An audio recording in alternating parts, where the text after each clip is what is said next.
अस्सलाम वालेकुम। आप सबको साइटेक उर्दू में खुशामदीद।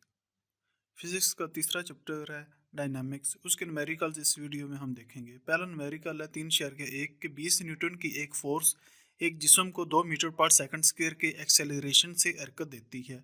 जिस्म का मास क्या होगा? या सवाल में जो भी गिवन डाटा है सबसे पहले हम वो लिख लेंगे कि फोर्स F इक्वल टू है 20 न्यूटन दी गई है और यहाँ पे एक्सेलरेशन की वैल्यू दी गई है 2 मीटर पर सेकंड स्क्वायर और यहाँ पे मास m हम फाइंड आउट करेंगे। तो न्यूटन के दूसरे कानून के मुताबिक हमारे पास फार्मूला होता है F equal to M A. हमने मास की वैल्यू फाइंड करनी है तो इसी फार्मूले को अगर हम रीअरेंज करके लिखें तो m इक्वल टू आ जाता है F डिवाइडेड बाई ए। तो यहाँ F की वैल्यू आपके पास थी 20 न्यूटन डिवाइडेड बाई एक्सेलरेशन की वैल्यू थी 2। तो 20 को 2 के साथ तकसीम करें तो मास की वैल्यू आपके पास आ जाती है 10 किलोग्राम। नेक्स्ट न्यूमेरिकल है 3.2। एक जिस्म का वजन 147 न्यूटन है, उसका मास क्या होगा? जबकि जी की कीमत दी गई है 10 मीटर पर सेकंड स्क्वायर। तो यहाँ पे पहले जो डाटा दिया गया है वो हम लिख लेंगे।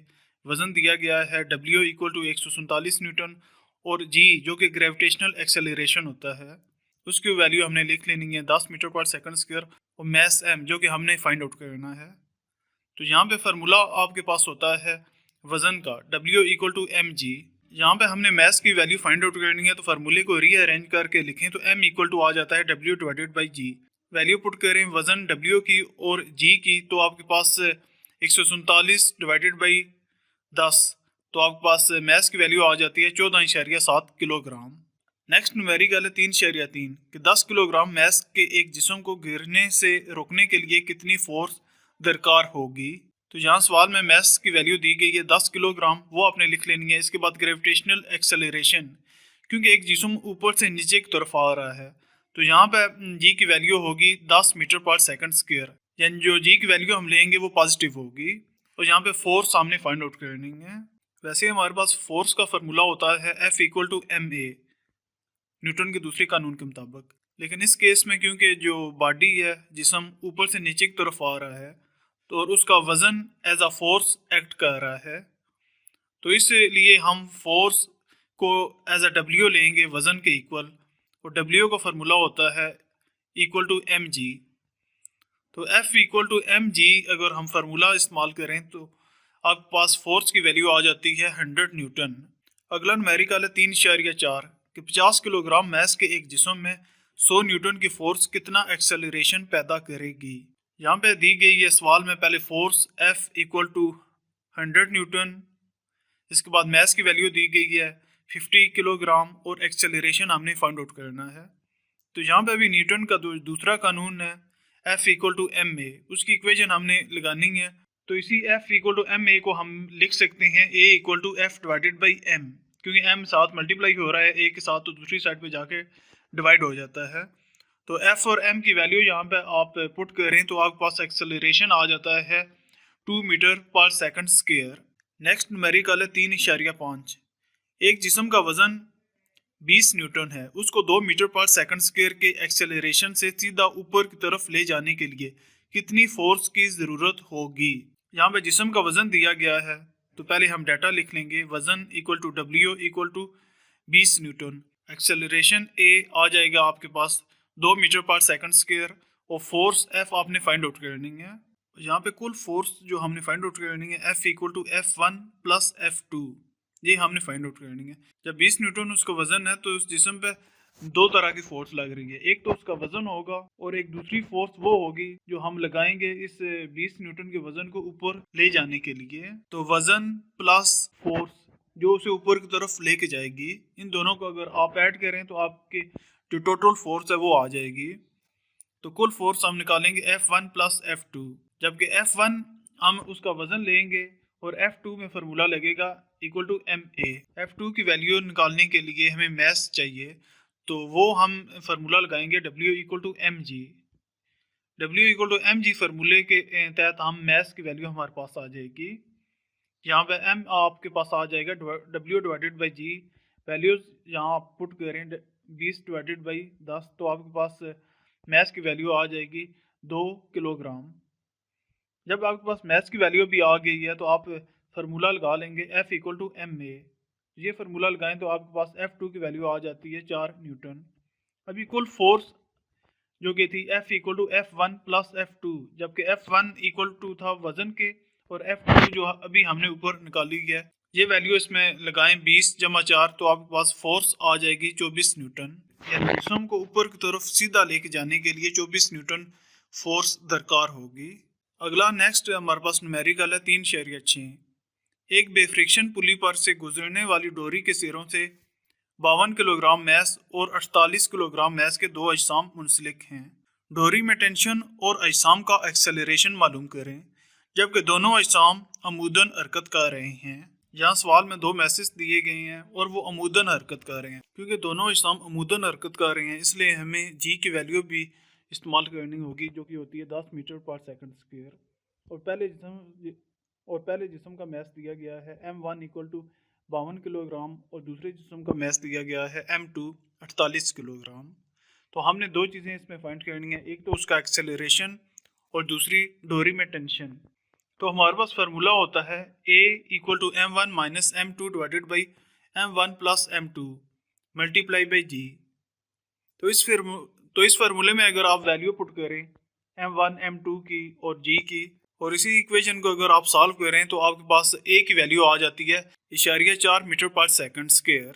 ये तो थी एक्सेलरेशन की वैल्यू, और नीचे दिए गए फार्मूले के से आप टेंशन की वैल्यू भी निकाल सकते हैं, जो कि फार्मूला टेंशन के लिए हम यूज़ करेंगे 2m1 m2 divided by m1 plus m2 multiply by g।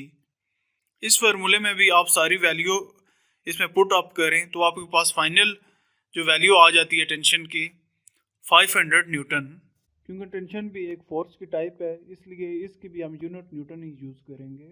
अगला न्यूमेरिकल 3.7 के एक बेफ्रिक्शन पुली पर से गुजरने वाली डोरी से 26 किलोग्राम मैस और 24 किलोग्राम मैस के दो अजसाम मुंसलिक हैं। 26 किलोग्राम मैस का जिस्म एक हमवार उफ़क़ी सतह पर रखा हुआ है, जबकि 24 किलोग्राम मैस का जिस्म अमूदन नीचे की तरफ हरकत कर रहा है।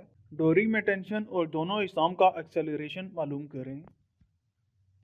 इस सवाल में भी दो मैसेज दिए गए हैं M1 इक्वल टू 24 किलोग्राम और M2 26 किलोग्राम। तो इस केस में भी जी की वैल्यू हम लेंगे 10 मीटर पर सेकंड स्क्वायर। और यहाँ पे भी दो चीज़ें हमने फाइंड आउट करनी है, टेंशन टी और एक्सेलरेशन की वैल्यू हमने निकालनी है। तो सबसे पहले हम टेंशन का फार्मूला लगाते हैं M1 M2 divided by M1 plus M2 multiply by g. तो इसी फार्मूले में सारी वैल्यू लगाएं तो आपके सामने ये सोल्यूशन किया भी हुआ है। तो आपके पास वैल्यू आ जाती है 124.8, और इसी वैल्यू को अगर आप राउंड ऑफ करके लिखें तो 125 न्यूटन हम लिख सकते हैं। और इस केस में हम एक्सेलरेशन के लिए जो फार्मूला यूज़ करेंगे M1 divided by M1 plus M2 multiply by g. इस फार्मूले में अगर आप सारी वैल्यू पुट करें तो आपके पास एक्सेलरेशन की वैल्यू आ जाती है A इक्वल टू 4.8 मीटर पर सेकंड स्क्वायर। अगला न्यूमेरिकल है 3.8 कि किसी जिस्म का मोमेंटम में 22 न्यूटन सेकंड की तब्दीली पैदा करने के लिए 20 न्यूटन की फोर्स को कितना वक्त दरकार होगा। यहाँ पे मोमेंटम दिया गया है जिसको हम कैपिटल P से डिनोट करते हैं।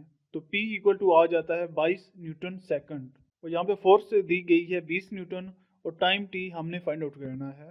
आपने पिछले टॉपिक में पढ़ा होगा कि फोर्स और जो मोमेंटम है आपस में एक फार्मूले के ज़रिए आपस में रिलेट होते हैं।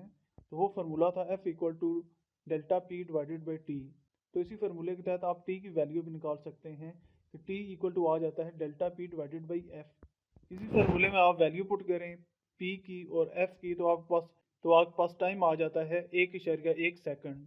अगला सवाल है 3.9 के 5 किलोग्राम मैस के लकड़ी के ब्लॉक और संगमरमर के उफ़क़ी फर्श के दरमियान फ्रिक्शन की कितनी फोर्स होगी। लकड़ी और संगमरमर के दरमियान कोएफिशिएंट ऑफ फ्रिक्शन की कीमत 0.6 है। यहाँ पे मैस दिया गया है 5 किलोग्राम, और यहाँ पे जो कोएफिशिएंट ऑफ फ्रिक्शन की वैल्यू दी गई है उसको हम माइक्रो से ज़ाहिर करेंगे, और माइक्रो इक्वल टू 0.6 जो कि वैल्यू यहाँ पे सवाल में दी गई है। और फोर्स ऑफ फ्रिक्शन F वो हमने फाइंड आउट करनी है, निकालनी है। तो इसके लिए हमारे पास फार्मूला होता है F equal to micro mg। तो यहाँ पे इस फार्मूले में अगर आप सारी वैल्यू पुट करें तो आपके पास फोर्स की वैल्यू आ जाती है 30 न्यूटन।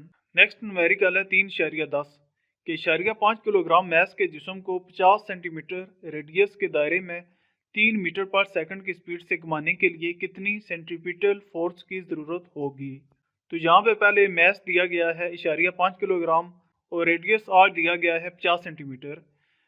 यहाँ पे आप सेंटीमीटर को कन्वर्ट करेंगे मीटर में, जो कि लेंथ या रेडियस की एसआई यूनिट होती है। तो सेंटीमीटर को मीटर में कन्वर्ट करने के लिए आप 100 के साथ डिवाइड करेंगे, तो आपके पास रेडियस आ जाता है 5 मीटर। तो यहाँ पे स्पीड दी गई थी v इक्वल टू 3 मीटर पर सेकंड और सेंट्रीपिटल फोर्स आपने फाइंड आउट करनी है Fc। तो उसके लिए हमारे पास फार्मूला होता है Fc equal to mv² divided by r।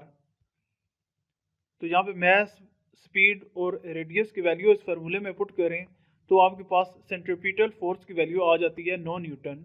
तो ये थे फिजिक्स के तीसरे चैप्टर के न्यूमेरिकल्स। किसी सवाल में कोई डाउट है, कोई चीज़ समझ नहीं आई तो आप कमेंट बॉक्स में पूछ सकते हैं और अपनी दुआ में याद रखिएगा। अल्लाह हाफिज़।